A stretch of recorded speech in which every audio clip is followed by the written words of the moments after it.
नमस्ते, good morning. India news देख रहे हैं आप। आपके साथ मैं अभिषेक पांडे। बुलेटिन की शुरुआत दिल्ली एनसीआर से आ रही बड़ी खबर को लेकर करेंगे। दिल्ली एनसीआर में लगातार प्रदूषण का स्तर बढ़ता चला जा रहा है। दिल्ली में बेहद खराब स्तर पर पॉल्यूशन का लेवल पहुंच चुका है। कई जगहों पर 400 से 500 के बीच एयर क्वालिटी इंडेक्स बना हुआ है। बढ़ते पॉल्यूशन से लोग परेशान हैं, लोगों की बीमारियां बढ़ गई हैं। दिल्ली की हवा एक बार फिर से असहनीय होती जा रही है। राजधानी में प्रदूषण का स्तर खतरनाक स्तर पर पहुंच चुका है। चारों ओर फैली धुंध, गले में जलन, आंखों में जलन और बच्चों को खांसी और सांस लेने में तकलीफ इस वक्त हो रही है। तो बढ़ता पॉल्यूशन लोगों के ऊपर कहर बनकर टूट रहा है, क्योंकि लोगों को तमाम समस्याओं का सामना करना पड़ रहा है। लोगों को दिक्कतों का सामना करना पड़ रहा है। इसी विषय पर आधारित आप हमारे सहयोगी संभव शर्मा की खास रिपोर्ट देखिए। नमस्कार, इंडिया न्यूज़ में आपका स्वागत है। मैं हूं संभव शर्मा। हर साल की ये स्टोरी है, कहानी है, और इस बार फिर एयर पोल्यूशन, जो प्रदूषण है हवा में, वो खबरों में है। और स्वाभाविक है, जो बढ़ा हुआ एयर क्वालिटी इंडेक्स है उसी की वजह से ये खबरों में है। 350 इस समय मैं देख रहा हूँ कि आसपास हवा की क्वालिटी है। मैं वीडियो जर्नलिस्ट दीपक शाह से कहूँगा पैन करके, यहाँ पर धुंध साफ इंडिया गेट पर देखी जा सकती है, जिसे स्मॉग कहा जाता है टेक्निकल टर्म्स में, और वो धुंध साफ हवा में देखी जा सकती है। ये कई चीज़ों पर निर्भर करती है, जैसे कि NO2 लेवल क्या है, नाइट्रोजन डाइऑक्साइड, सल्फर डाइऑक्साइड का स्तर क्या है, पार्टिकुलेट मैटर 2.5 और पार्टिकुलेट मैटर 10, ये तमाम चीज़ें मिलके ये धुंध बनती है। और ये धुंध हानिकारक है। ये धुंध खासकर बुजुर्गों को, बच्चों को जो अस्थमा से पीड़ित हैं, उनके लिए ये धुंध हानिकारक है। और हर साल की तरह इस साल भी ये बढ़ी हुई है। दीपावली बीत चुकी है, प्रदूषण बढ़ रहा है, और कई ऐसे चीज़ें हैं जिस पर प्रदूषण निर्भर करता है, जैसे कि हवा की जो स्पीड है या बारिश है, नमी कितनी है हवा में, इन सब चीज़ों पे। तो बारिश अभी अगर होती है तो थोड़ी दिल्ली वासियों को राहत मिल सकती है, और इसी के लिए कृत्रिम बारिश जिसे कहा जाता है, आर्टिफिशियल रेन, उसे कराने की कोशिश की गई थी। हालांकि वो एक्सपेरिमेंट पूरे तरह से सफल नहीं दिखा, क्योंकि कई ऐसे फैक्टर्स हैं जिस पर निर्भर करता है कि जो कृत्रिम बारिश हो, जो क्लाउड सीडिंग का कॉन्सेप्ट था IIT कानपुर का, वो इस पर निर्भर करता था। तो आपने हमारे सहयोगी की खास रिपोर्ट देखी और आपने देखा किस तरीके से दिल्ली में स्थितियां बनी हुई हैं, और जो ताजा अपडेट्स हैं वो जानने के लिए हम रुक करेंगे। हमारे तीन सहयोगी तीन अलग अलग लोकेशन से जुड़े हुए हैं। भावना सिसोदिया दिल्ली से, अकरम खान नोएडा से और अनिल चौधरी गाजियाबाद से, यानी कि दिल्ली और NCR से हमारे सहयोगी जुड़े हैं। सबसे पहले रुक मैं भावना आपका करूंगा। बात अगर देश की राजधानी दिल्ली को लेकर करें, क्या स्थिति इस वक्त दिल्ली में बनी हुई है?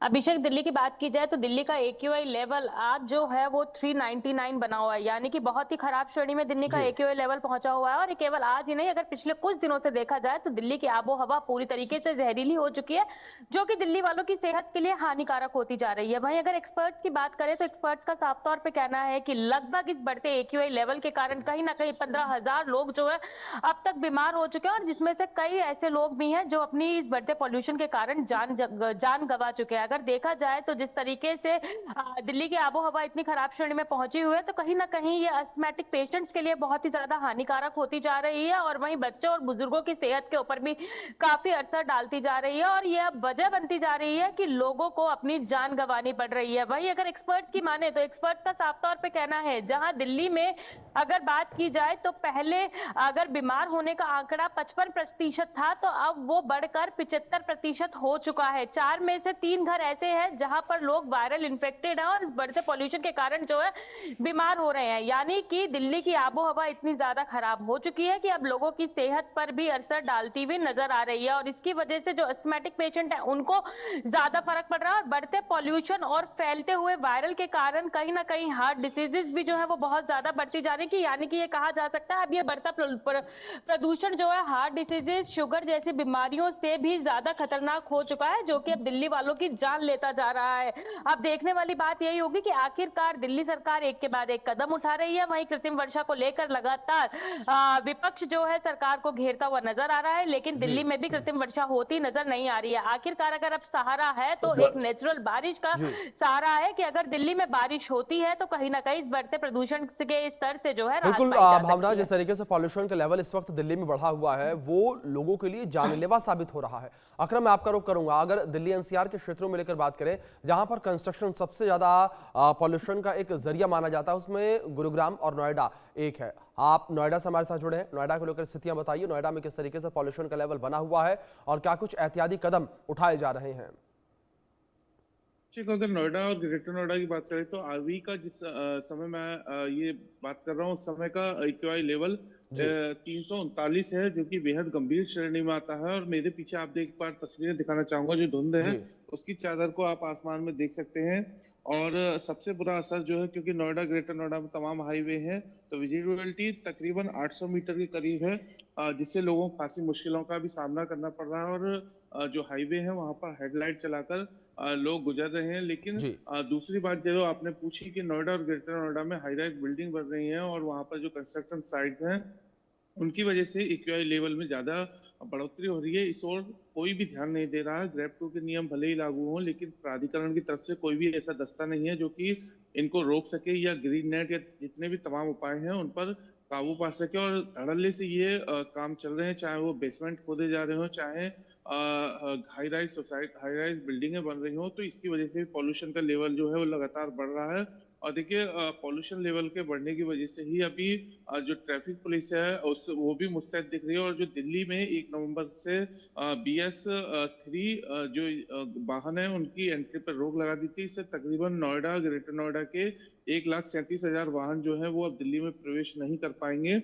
और इस सबसे कवायद से भी AQI लेवल कम करने की कोशिश की जा रही है।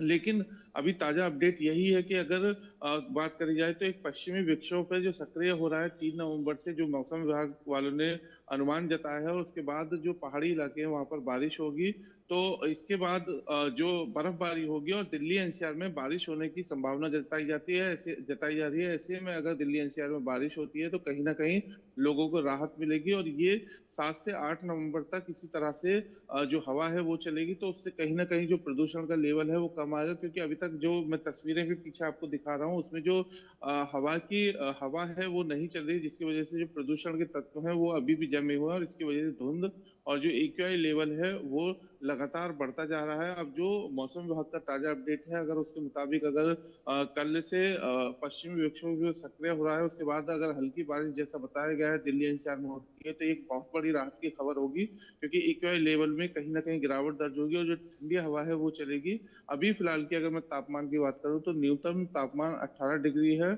और अधिकतम तापमान गौतम बुद्ध नगर का 30 डिग्री के आसपास है।